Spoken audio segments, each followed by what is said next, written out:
অতএব আমি বলতে চাই, আমরা যে অভ্যুত্থানের মাধ্যমে বাংলাদেশের মানুষের মুক্তি এনেছি, এই মুক্তি যদি আবার কেউ নস্যাৎ করতে চায়, তাহলে তাদেরকে ইসলামী ছাত্র আন্দোলন বাংলাদেশ, ইসলামী আন্দোলন বাংলাদেশ, পীর সাহেব চরমোনাই রুখে দিবে ইনশাআল্লাহ। সকলকে ইসলামী ছাত্র আন্দোলন বাংলাদেশ কেন্দ্রীয় কমিটির পক্ষ থেকে আন্তরিক মোবারকবাদ জানাচ্ছি। প্রিয় ভাইরা আমার, স্বাধীনতার পরবর্তী সময়ে যারা বাংলাদেশের ক্ষমতা এসেছে তারা ক্ষমতার অপব্যবহার করেছে। কেউই বাংলাদেশের ক্ষমতার সদ্ব্যবহার করতে পারে নাই। বাংলাদেশের মানুষের উপরে অবিচারে মানুষকে হত্যা করেছে, মানুষকে গুম করেছে, বাংলার অর্থনৈতিক মন্দা সৃষ্টি করেছে, বাংলাদেশের মানুষকে একটা জাহিলিয়ার যুগের প্রবেশ করিয়েছে।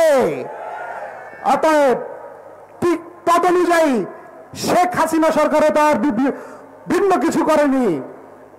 তিনি মানুষের উপরে যেভাবে চড়ে বসেছে, জবরদল পশুর মতো মানুষের উপরে খুন গুম হত্যা, মানুষকে যেভাবে নিপীড়ন করে রেখেছে, মানুষের উপরে জবরদল পশুর মতো চেপে বসেছিল। বাংলার ছাত্র সমাজরা তাদের কোঠার অধিকার চেয়েছিল, কোঠা বাতিল চেয়েছিল, কিন্তু ছাত্র সমাজের সেই কোঠা বাতিল করেনি।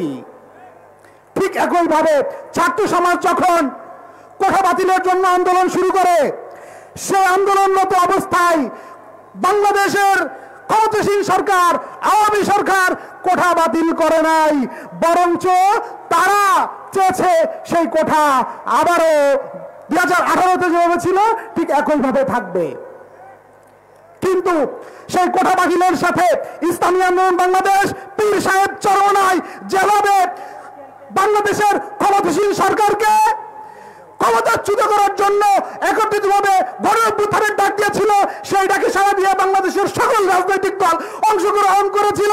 কিন্তু ইসলামী আন্দোলন বাংলাদেশ রাজনৈতিকভাবে অংশগ্রহণ করায় এই গণ অভ্যুত্থানে ইসলামী আন্দোলন বাংলাদেশের একটা বড় অংশীদারিত্ব রয়েছে।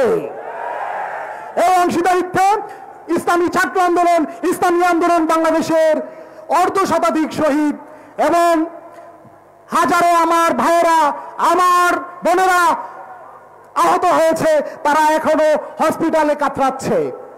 অতএব আমি বলতে চাই, আমরা যে অভ্যুত্থানের মাধ্যমে বাংলাদেশের মানুষের মুক্তি এনেছি, এই মুক্তি যদি আবার কেউ নস্যাৎ করতে চায়, তাহলে তাদেরকে ইসলামী ছাত্র আন্দোলন বাংলাদেশ, ইসলামী আন্দোলন বাংলাদেশ, পীর সাহেব চরমোনাই রুখে দিবে ইনশাআল্লাহ।